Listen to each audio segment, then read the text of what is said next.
One of Islam's premier Muslim commentators, Al-Qurtubi, enumerates the privileges Allah gave to Muhammad.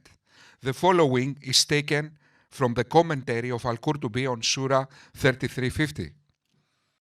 To be fair with the spoils. To forcefully take a fifth of the spoils of war. Al-Wisal continues fasting for 2 days. To take more than 4 women.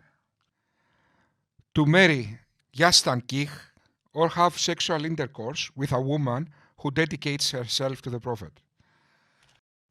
To marry Yastankih without a dowry. To marry and have intercourse during a state of ritual consecration and purification. The annulment of an oath he may make to his wives. If Mohammed looks at a woman and desires her, then it is necessary for her husband to divorce her and for Mohammed to marry her. That the Prophet releases Sophia from her capture status and he considered her release as her dowry. To enter Mecca without being in a state of ritual purification. To fight in Mecca. That he is not inherited by anyone at all. His marriage is still considered effective after his death. If he divorces a woman, she remains prohibited to everyone and may not be married, nikah, to someone else.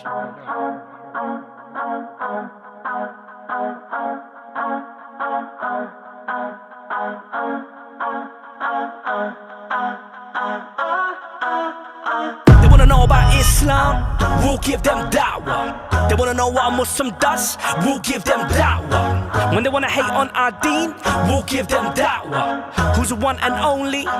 Nobody but Allah. History is filled with famines, catastrophes, natural disasters, pandemics, wars, crime, etc. Some notable examples are the Black Death, also known as the pestilence, the Great Mortality, or simply the Plague, from 1346 to 1353, causing the death of 75 to 200 million people. It is the most fatal pandemic recorded in human history. Then we had the Spanish flu.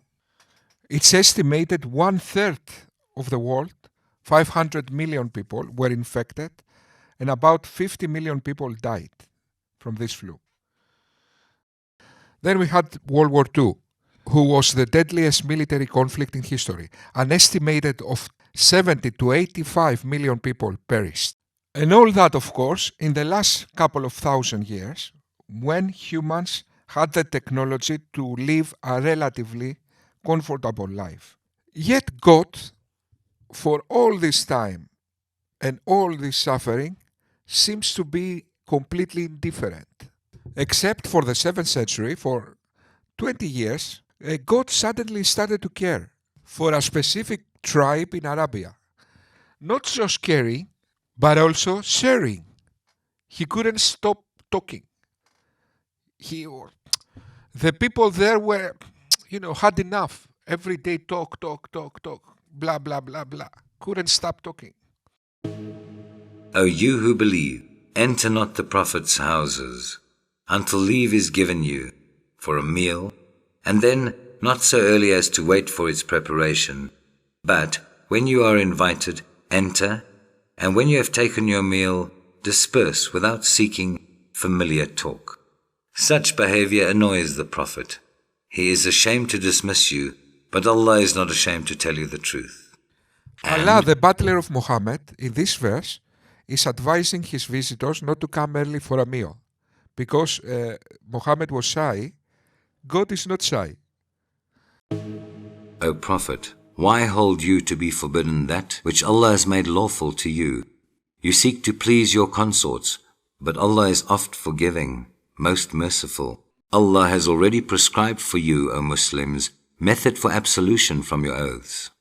And Allah is your protector, and He is full of knowledge and wisdom. Mohammed committed adultery with his slave, and his wives caught him. He promised not to do that again. But Allah was annoyed. Why having discomfort to Muhammad's penis?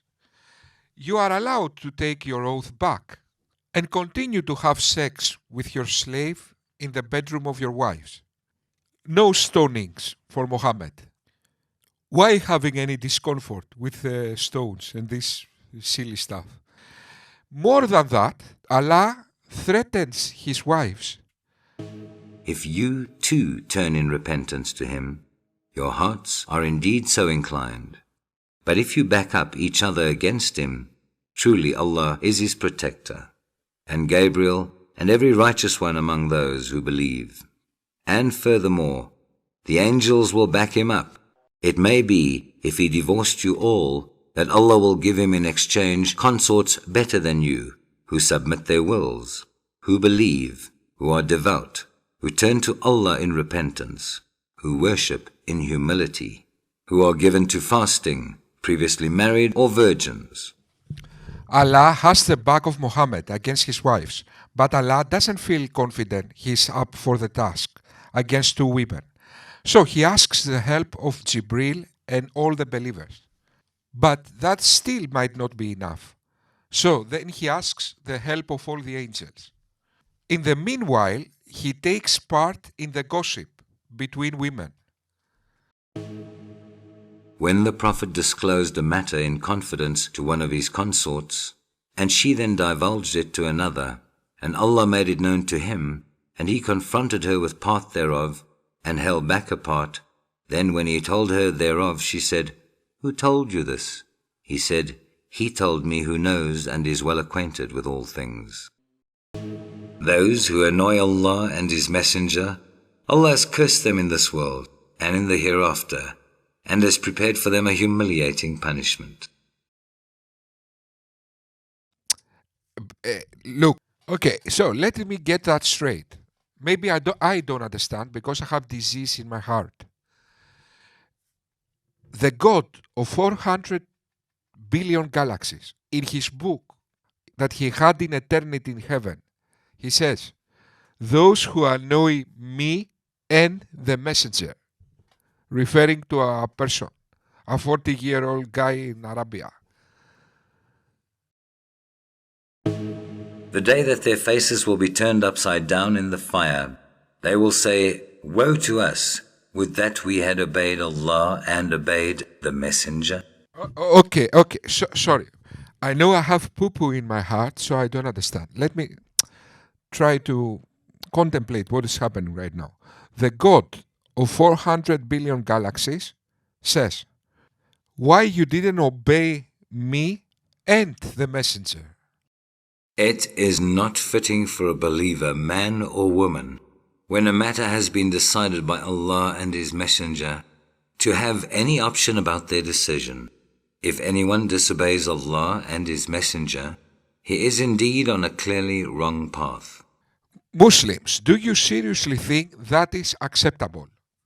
That all humanity will just obey the messenger blindly without any restrictions? Blindly, without any restrictions. We just follow,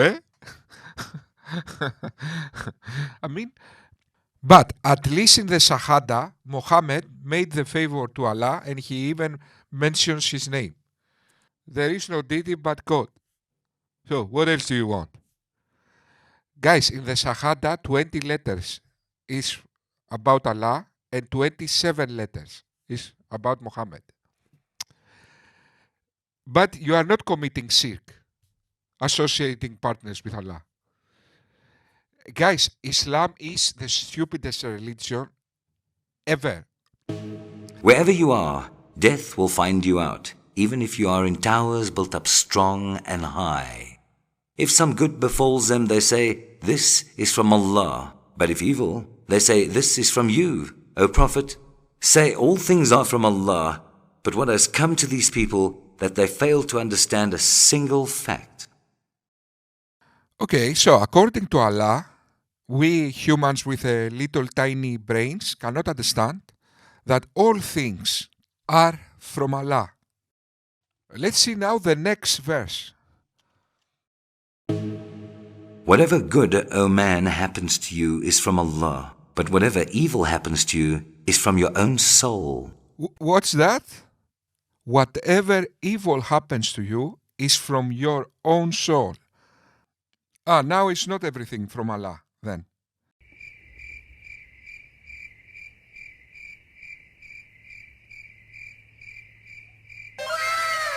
Do they not consider the Quran with care? Had it been from other than Allah, they would surely have found therein much discrepancy.